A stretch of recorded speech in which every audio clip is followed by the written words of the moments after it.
Well, hello everyone.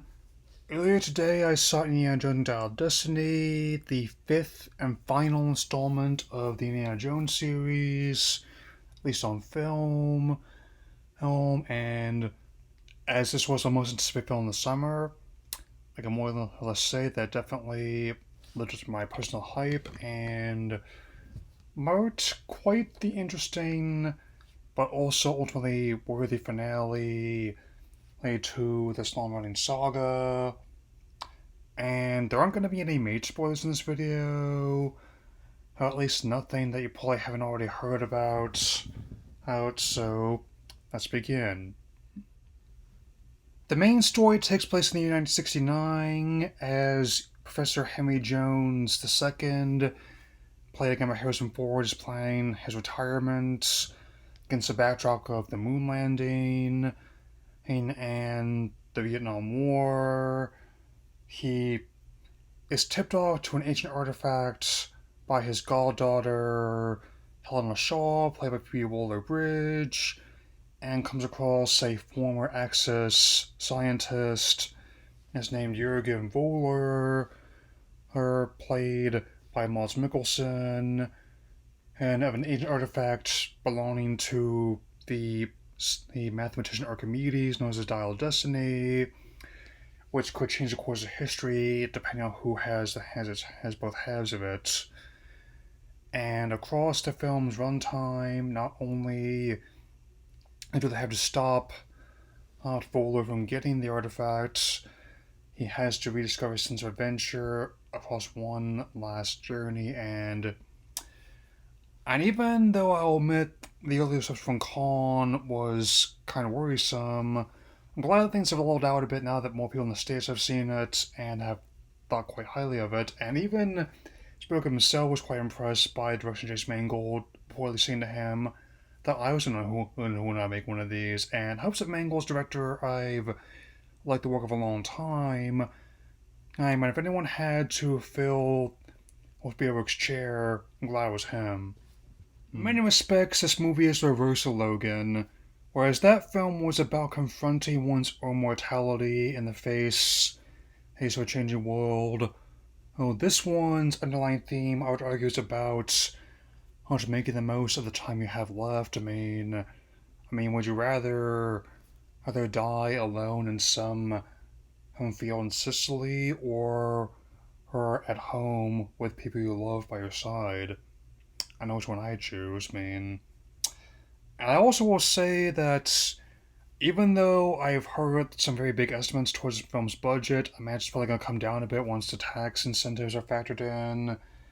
And even with some people getting concerned about the opening weekend numbers, I would definitely say you will see every bit of that money on screen and how it's come full circle from the adventure serials that inspire the series to begin with, that all the stuff is done practically when they count digital effects providing an assist when necessary. And I have to say that this is probably the best digital de-aging I've ever seen on film to date, with a prologue in 1944 Berlin, and with young Indy and Harrison Ford being digitally de-aged to his younger self, and even little details like the scar on his chin are kept. In many respects, the first 25 minutes of this 142-minute film are basically one big deep fake, but a very entertaining and effective one at that. Yeah. And definitely better use of the technology and better story involving interdimensional paradox and time travel than Flash was.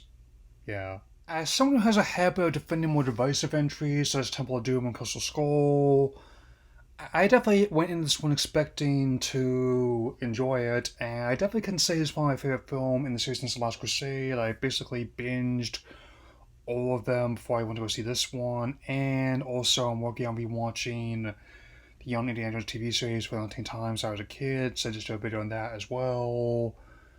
And both returning cast members as well as new ones are quite welcome, and this is definitely a another textbook example of a legacy sequel done right.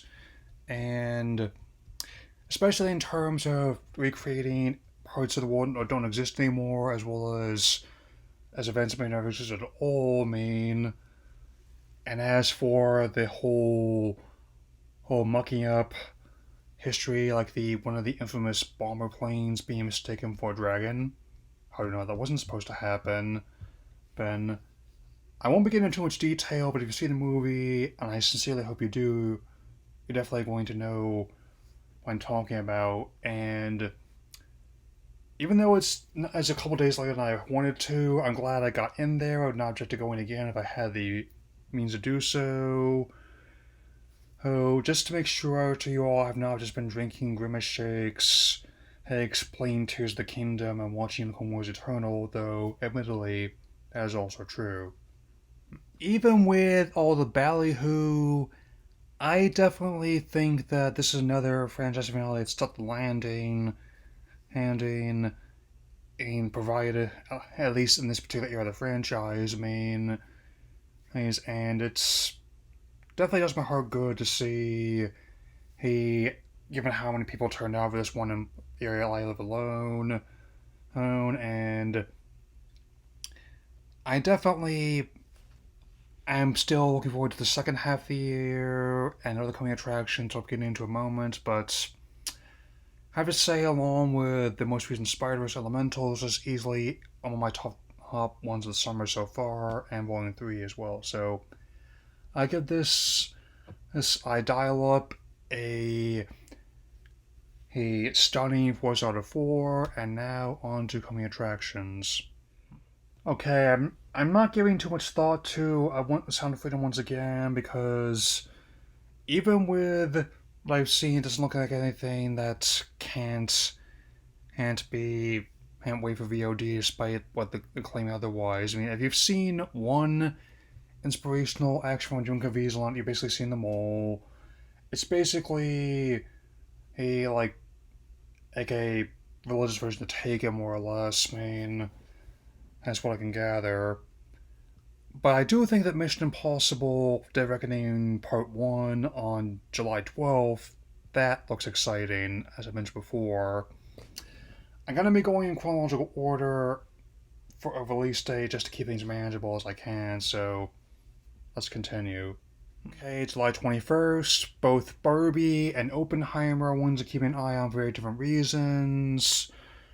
And and also they actually kind of interesting to see how they play out, given how they've actually both generated a fair amount of memes as well, like how, like the former, especially have been enjoying like the "Hey, do it yourself" poster, as well as like the mugshot meme, as well as the in the latter case with the open posting.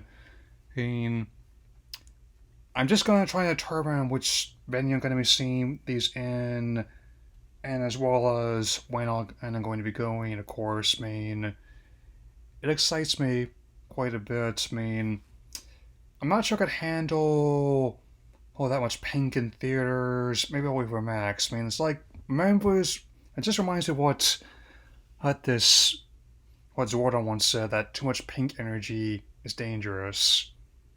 July 28th, The Haunted Mansion, which is swapping this with the Marvels, and I definitely can understand why they're doing this.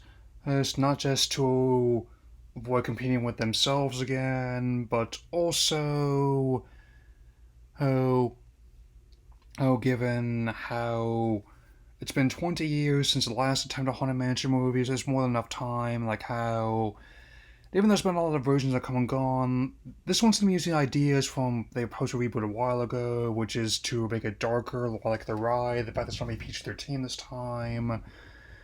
And I also don't get what the director was claiming about dissing the old one. Like, dude, not a whole lot of people liked it. Pirates of the Caribbean has fans. I'm pretty sure even though that Country Bears movie from the previous year it had more fans than the O300 Mansion. Not theatrically, but it definitely found its audience on video, even though it was a very strange movie. Only the second strangest thing that Haley Joel Osment was involved with that year with the Mouse. First is still Kingdom Hearts. last but definitely not least, Teenage Mutant Ninja Turtles Mutant Mayhem, August 2nd. 7 years since the last theatrically released reboot. So I think it's time for another one. I still intend to have my Billy Fixing Timothy 3 video out before then.